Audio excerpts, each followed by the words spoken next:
నీతో దేవుని చిన్న మాట. ప్రియ శ్రోతలందరికీ నా వందనాలు. మీరందరూ బాగున్నారా? మీరందరూ బాగుండాలని వాక్యం ద్వారా స్థిరపరచబడాలని ప్రార్థిస్తున్నాను. ఈరోజు దేవుని వాక్యం ఫిలిప్పీ పత్రిక 2వ అధ్యాయం 3వ వచనం. కక్ష చేతనైనను వృధాతిశయము చేతనైనను ఏమీయూ చేయక వినయమైన మనస్సు గలవారై ఒకనినొకడు తనకంటే యోగ్యుడని ఎంచుచు.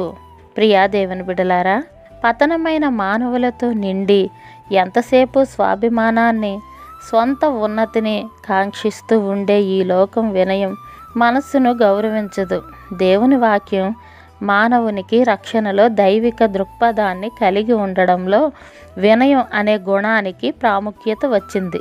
వినయంలో మన బలహీనతల విషయమైన అవగాహన కలిగి ఉండడం, మనం సాధించిన వాటి విషయంలో దేవునికి, ఇతరులకు గొప్పదనాన్ని ఆపాదించే మనసు కలిగి ఉండడం ఇమిడి ఉంటాయి. క్రీస్తుకు వేరుగా చూస్తే మనం పాపులం, అతి సాధారణ మానవులం, ప్రభువులో తప్ప మరి దేనిలోనూ అతిశయించలేని వారం. కాబట్టి వినయంగా ప్రవర్తించాలి. మన యోగ్యతకు, సాఫల్యానికి దేవుని మీదే ఆధారపడాలి. దేవుని సహాయం, ఇతరుల సహాయం లేకుండా శాశ్వతమైన ఏ మంచిని మనం సాధించలేము. వినయంగా నడిచే వారితో దేవుని సన్నిధి ఎల్లప్పుడూ ఉంటుంది. వినయ మనస్కులు గొప్ప కృపను పొందుతారు. గర్విష్ఠులను దేవుడు వ్యతిరేకిస్తాడు. ఆత్మ తీవ్రత కలిగిన దేవుని బిడ్డలు ప్రభువును పూర్ణ వినయ భావంతో సేవిస్తారు.